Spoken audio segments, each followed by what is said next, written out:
Alô, galera, graça e paz do Senhor Jesus Cristo, tudo bem com você? Espero que sim. Bom dia, boa tarde, boa noite, a depender do horário que você está com a gente. Para você que sempre está entrando no canal Colégio do Discípulo, o canal onde todos nós somos alunos da Palavra de Deus. Muito bem-vindo, você que está sempre com a gente, você que está sempre compartilhando, assistindo os vídeos. Muito obrigado pela sua ajuda. Para você que está entrando a primeira vez, é muito importante que você não se esqueça de se inscrever no nosso canal, dar o seu like, ativar o sininho das notificações e também comenta, compartilha com alguém. Fazendo isso, você ajuda bastante o canal, tá bom? Quando você faz esse processo, você faz o YouTube entender que os nossos conteúdos precisam ser compartilhados com mais pessoas. Então, é de graça, não vai te tomar muito tempo e você ajuda bastante o nosso canal, tá bom? Bom, hoje nós vamos para a nossa conversa sobre EBD, a lição de número 10, que tem por título A Ceia do Senhor, a segunda ordenança da Igreja. Vai na playlist do primeiro trimestre de 2024 e assista a lição de número 10 sobre a ordenança da ceia do Senhor. Conforme nessa lição eu prometi que nós iríamos continuar no assunto da ceia, tá? Tem muitas dúvidas. Gente, no grupo, no WhatsApp, são muitas dúvidas e você, professor, pode ter alguma pergunta que pode te deixar sem jeito no dia da aula. Então, assista esse vídeo até o final, tá? Nós vamos falar algumas coisas sobre a ceia do Senhor, como, por exemplo, o que se fazer com as sobras. Tá bom? Então fica até o final desse vídeo e juntos nós vamos sendo edificados pela palavra de Deus.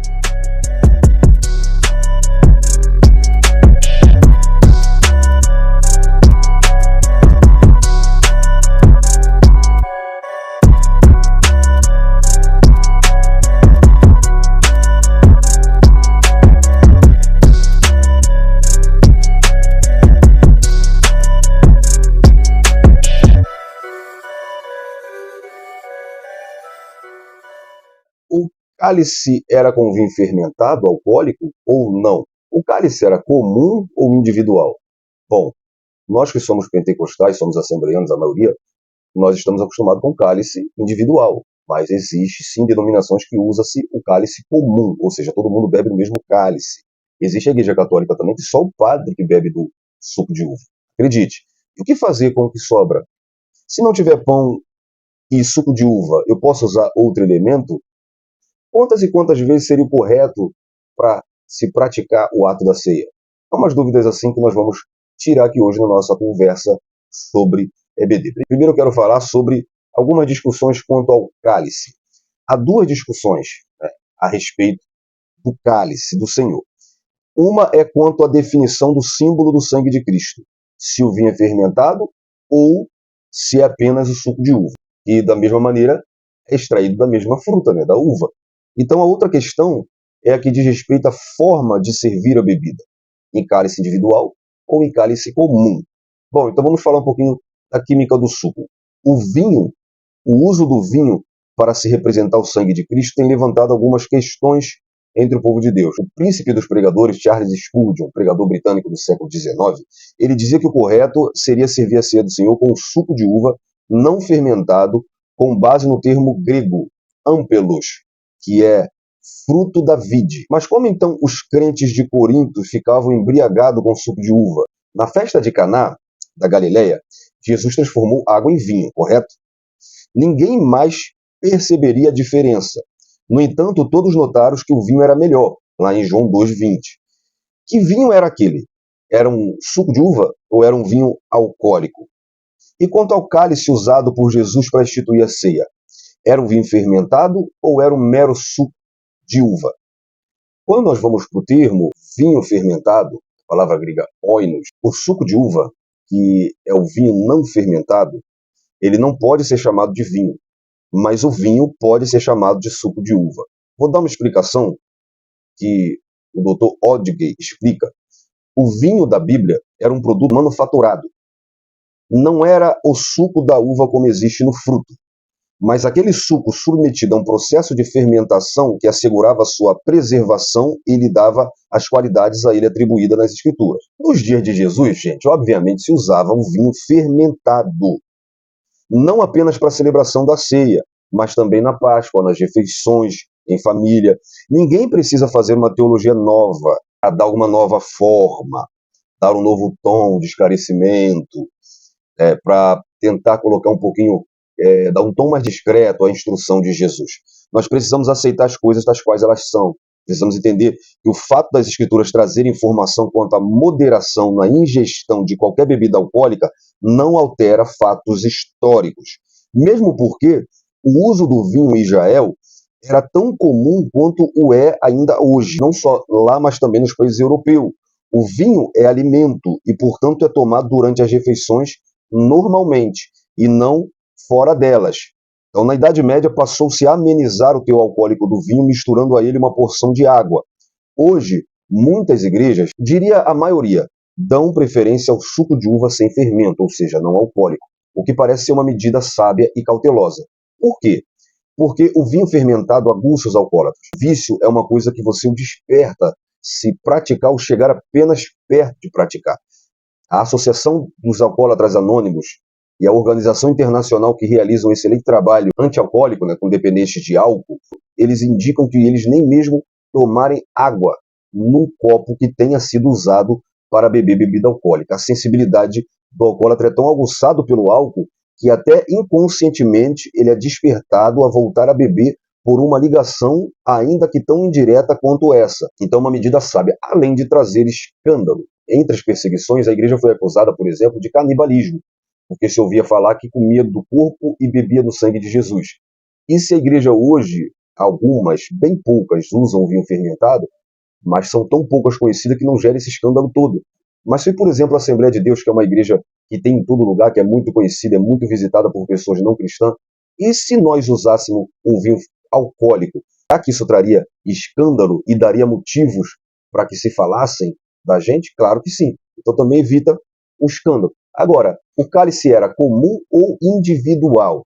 Outra questão que gerou polêmica por muitos anos na Igreja de Cristo é a que diz a respeito do modo como se serve o vinho, se é em cálice comum ou se é em cálice individual. A nova geração não conhece o cálice comum, né? Raras exceções.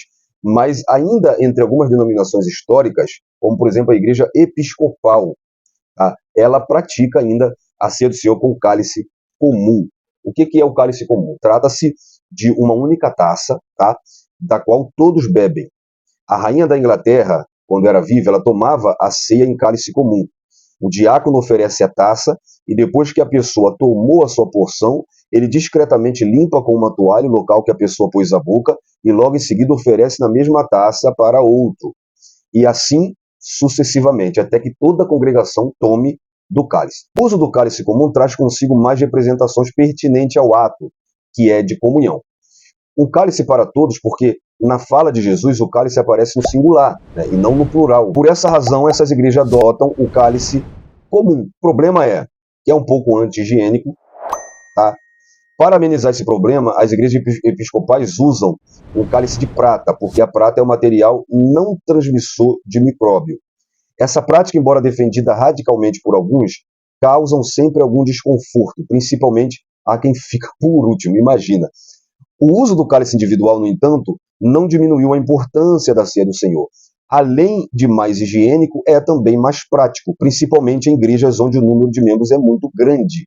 Imagina a sua igreja com 500 membros e todo mundo ter que esperar para tomar no cálice que alguém tomou antes. Meu Deus do céu. O cálice do Senhor ele continua sendo um, embora em diferentes porções, porque é uma única substância. Porque é orado, mesmo que seja muitas porções, é orado em um só e assim é distribuído. Insistir no uso do cálice comum por questão teológica é dar ao elemento as mesmas atribuições da Igreja Católica, né? A transubstanciação e da consubstanciação. Veja a lição direitinho para você entender o que é transubstanciação e consubstanciação. Não diferente, quem insiste no cálice comum acaba caindo no mesmo erro. Quem dirá no nosso presente século, né, na nossa geração, surto de epidemias, a pandemia, por exemplo, que teve, e nós precisamos que ficar isolados, usando máscara, não podendo compartilhar nada um do outro. Aplicando a isso, essa pandemia também nos mostrou que o cálice individual é de muita importância para higiene e para precauções, tá? Agora, o uso dos elementos como pão e como suco pode ser substituído? Gente, raras exceções, se não tiver condições de ter o pão e ter o suco, claro que eu não estou falando do Brasil, porque aqui você tem condição até se uma igreja que tem uma condição melhor, compra um suco melhor, compra um pão melhor. Tem igreja que é feita por encomenda, tem igreja que a taça vem lacrada, com o slogan da igreja, que ótimo, muito bom. Mas uma igreja que tem uma condição menor, pode ser um suco em pó, pode ser um pão que você comprou na padaria mais baratinho e repartiu, não interessa, é o pão e o suco. Agora, vamos supor, onde há uma escassez, por exemplo, no continente africano, aonde alguém quer tomar, por exemplo, num local que não tem como, e a pessoa usar, eu já ouvi o exemplo de numa prisão, usar papel e água. Molhou o papel na água, ele ficou, né, mole, parecendo com uma massa de pão, consagrou o papel, comeu e consagrou a água e bebeu. Amém. Tá? Então, num caso de rara exceção, que não é o nosso, tá? Não havendo a condição, tá? Pode ser substituído. Sobre a frequência da ceia, alguém me perguntou, já que é para lembrar a morte de Jesus, se não era para fazer isso todos os dias. Lembrar da morte de Jesus, nós temos que lembrar todos os dias. Claro, temos que lembrar que a ceia substituiu a Páscoa. Ah, então a ceia é anualmente? Obviamente que também não. E como que eu sei que não? Quando eu olho para a igreja primitiva. Atos 2,42, perseveravam na doutrina dos apóstolos, no partir do pão, na comunhão, na oração. Então, eles perseveravam no partir do pão. Perseveravam na prática da ceia. Então, era uma rotina, era constante. Atos 20, 26 e 27 mostra eles ceando no primeiro dia da semana. 1 Coríntios 16, Paulo fala aos crentes de Corinto, quando ele manda reunir as ofertas, no primeiro dia da semana. Então, isso aqui já nos mostra que o culto era no primeiro dia da semana e que a ceia era constante e provavelmente praticada em todos os primeiros dias da semana. Ou seja, olhando para a igreja primitiva, me parece que a ceia era praticada semanalmente. Então, mensalmente, seria muito tempo? Não, é um tempo bom para que nós entremos em cada mês fazendo o cerimonial da ceia do Senhor. Tá? Tem igreja como a minha que eu tenho a oportunidade de ter 2 ceias por mês. Tem uma ceia no primeiro domingo do mês, que é para a sede com todas as congregações, e tem uma ceia que é a terceira terça do mês, que é só para a sede. Então a gente acaba tendo 2 ceias por mês, tá bom? Então, o período mensal é um período bom, lembrando que a ceia é um memorial que lembra a morte do Senhor. Sim, isso não significa que eu só lembro da morte do Senhor quando eu tomo a ceia, tá bom, gente? Agora, para terminar, então, o que fazer com as sobras do pão ou do vinho da mesa do Senhor? Certamente isso não acontecia na igreja de Corinto, né? Porque todo mundo devorava tudo, então não tinha sobra. Por isso Paulo não fala sobre isso, né? Então as igrejas de hoje servem uma porção igual para cada um. É, portanto, normal que sobre uma porção nas bandejas de pão e outras do cálice. Para dar fim a essas sobras, algumas denominações históricas enterram o pão e jogam o vinho em água corrente. Há também algumas igrejas nas quais o pastor prefere não informar o que faz com as sobras. Esse procedimento é chamado de final discreto, né? Então essa supervalorização do elemento da ceia me causa uma preocupação, porque a gente parece estar catolizando as coisas. A gente está fazendo como na crença da transubstanciação. Tá? Vou falar para você que transubstanciação é a crença da Igreja Católica que o pão se torna literalmente na carne de Cristo e o suco de uva ele também vira literalmente o sangue de Jesus. Nós estamos fazendo igual, estamos supervalorizando os elementos da ceia. É apenas metáfora, é simbólico. Na verdade, a importância da ceia está no ato em si. Encerrado o ato, a celebração está encerrada. O pão, gente, continua sendo pão. O vinho continua sendo vinho. Tais elementos perdem suas respectivas funções simbólicas. Não vemos razão para jogar tais elementos, nem privar alguém de comer, até mesmo alguma criança. Depois que se acaba a ceia, o pão é pão, o suco é suco. Alguém vai ver esse vídeo aqui e vai me criticar. Então a gente tem que deixar a idolatria de objetos. A verdade é essa. Eu conheci pessoas que jogavam tanto pão, desmanchava na pia da igreja e jogavam suco, né? Entupia o ralo. Eu era trabalhador dessa igreja e a massa do pão tinha grudado e não desceu totalmente. Eu entupi o ralo, gerou até problema, por causa da crença de que o pão se tornou realmente a carne de Cristo. É isso que a gente está fazendo. A gente está pensando que orou, virou a carne e virou o sangue de Cristo. Aí alguns desenterram porque é o corpo de Cristo. Outros aí jogam o sangue em água corrente para levar o sangue de Cristo. E outros acham que aquilo ali Então é uma supervalorização.